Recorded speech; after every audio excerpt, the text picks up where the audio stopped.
SCP-966. Tueur du sommeil. Classe Euclide.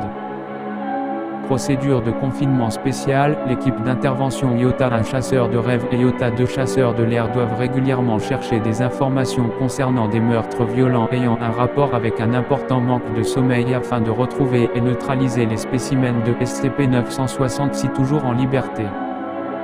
Les 4 spécimens de SCP-966-3 mâles, désignés SCP-966-1, SCP-966-3 et SCP-966-4, et une femelle, désignée SCP-966-2 acquis par la Fondation doivent être contenus dans une cellule de 10.0M***10.0M en acier tapissé de plomb située dans le site. 2 caméras de sécurité sensibles aux lumières infrarouges doivent être installées à l'intérieur de la salle.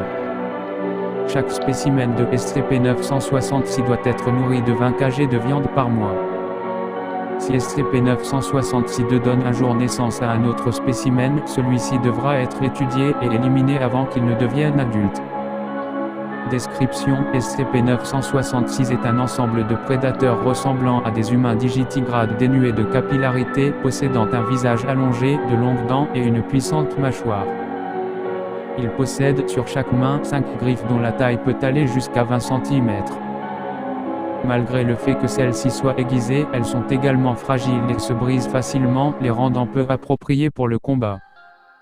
Les spécimens de SCP-966 possèdent une taille variant entre 1.40 m et 1.60 m et pèsent jusqu'à 30 kg.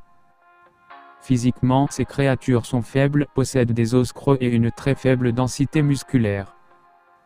Elles ne semblent pas regagner de l'énergie en dormant, à la place, elles cesseront tout mouvement à des intervalles apparemment irréguliers, reprenant une activité normale 3 à 5 minutes plus tard. Les spécimens de SCP-966 ne renvoient que des ondes électromagnétiques allant de 700 nm à 900 nm de longueur d'onde, les rendant invisibles à l'œil nu. Cela s'applique pour tous les tissus des spécimens, quel que soit leur état. Les spécimens se nourrissent d'animaux larges, et parfois d'humains. Ils chassent seuls ou par paire. Leur méthode de chasse consiste à émettre un type d'onde jusque-là inconnu surnommé onde, en hommage au DR, qui empêche les créatures infectées d'entrer dans un sommeil profond ou paradoxal, et ce, de façon permanente. Il devient également impossible de pratiquer des micro-siestes.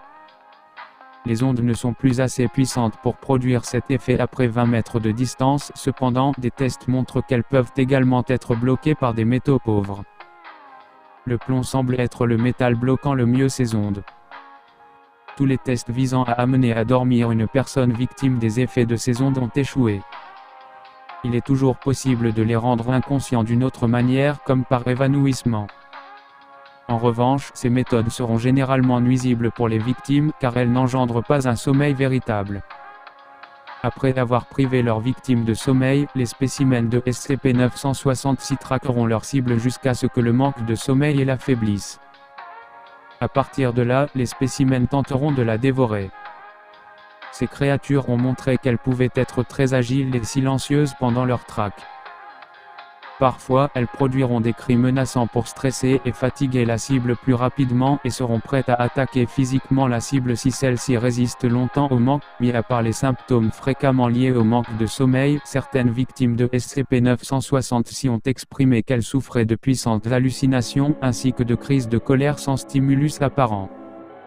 Il est suspecté que ce sont les effets d'une exposition prolongée aux ondes, la raison pour laquelle SCP-966 n'exposerait que certaines de ses victimes de façon prolongée est encore inconnue. Il a été émis comme hypothèse que SCP-966 ne faisait ça que lorsqu'il était affamé, étant donné qu'une exposition prolongée amenait la victime à être affaiblie plus rapidement. Des spécimens de SCP-966 peuvent être vus à de nombreux endroits du monde. Depuis leur découverte en 19, la Fondation put anéantir un grand nombre d'entre eux, cependant, ils peuvent encore être observés en très grande quantité.